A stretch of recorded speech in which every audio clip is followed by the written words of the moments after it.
સુરતમાં અવારનવાર હત્યાના બનાવો સામે આવી રહ્યા છે ત્યારે સુરતના ડિંડોલી વિસ્તારમાં આવેલા ડિંડોલી સાઈનગર સોસાયટીમાં તીક્ષ્ણ હથિયારના ઘા મારી યુવકની હત્યા કરી નાસી જનાર બે આરોપીઓને ગણતરીના કલાકોમાં જ પોલીસે ઝડપી લીધા હતા. આરોપીઓ અને મૃતક વચ્ચે સામાન્ય બાબતની બોલાચાલી લઈને અંગત અદાવતમાં હત્યા કરવામાં આવી હતી. રાત્રિના 10 વાગ્યાના અરસામાં Dindoli Sainagar society plot number 141 Brijesh masala and kirana સ્ટોર્સની સામે અંશ ઉર્ફે ગૌરવ આનંદભાઈ 66 જોરથી ગાળો બોલતો હતો.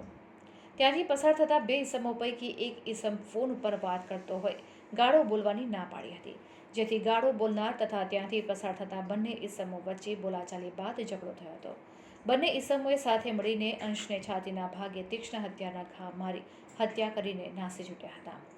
ડીસીપી ભગીરથ ગઢવીએ કહ્યું કે મૃતકનું નામ અંશ ઉર્ફે ગૌરવ 66 છે, જેને કૈલાશ સાથે ઝઘડો થયો હતો. કૈલાશ ઉર્ફે કાલુ રામોશી સાથે ઝઘડો થયો હતો.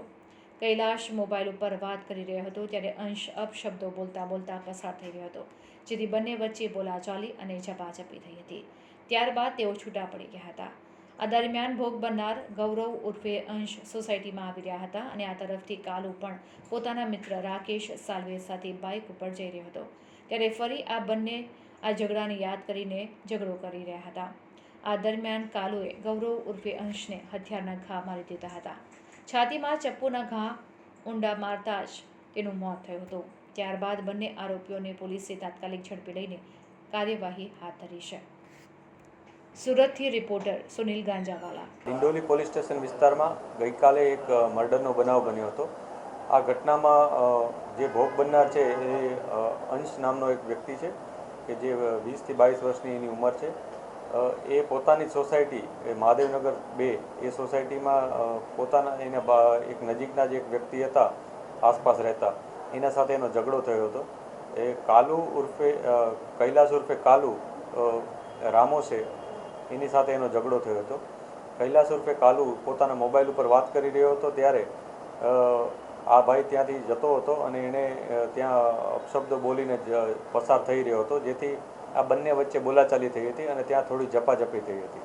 અને ત્યારબાદ તેઓ છૂટા પડી ગયા હતા અને પોતપોતાના જગ્યાએ જતા રહ્યા હતા. આ દરમિયાન જે ભોગ બનનાર છે ગૌરવ ઉર્ફે અંશ, એ ભોગ બનનાર પોતાના મિત્ર સાથે એ જ સોસાયટીમાં પરત ફરી રહ્યો હતો વ્હીકલમાં.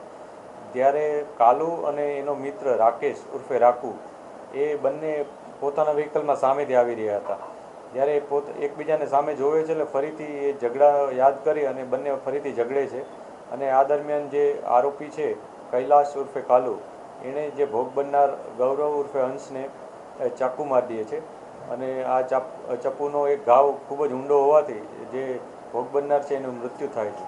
પોલીસે આ બાબતે તત્કાલ સ્થળ વિઝિટ કરી તપાસ શરૂ કરી દીધી હતી અને ગુનો રજીસ્ટર કરી અને બંને આરોપીની ધરપકડ અત્યારે તજવીજ ચાલુ છે અને બંને આરોપીઓના ગુનાહિત ઇતિહાસ વિશે પણ અમે તપાસ કરી રહ્યા છીએ.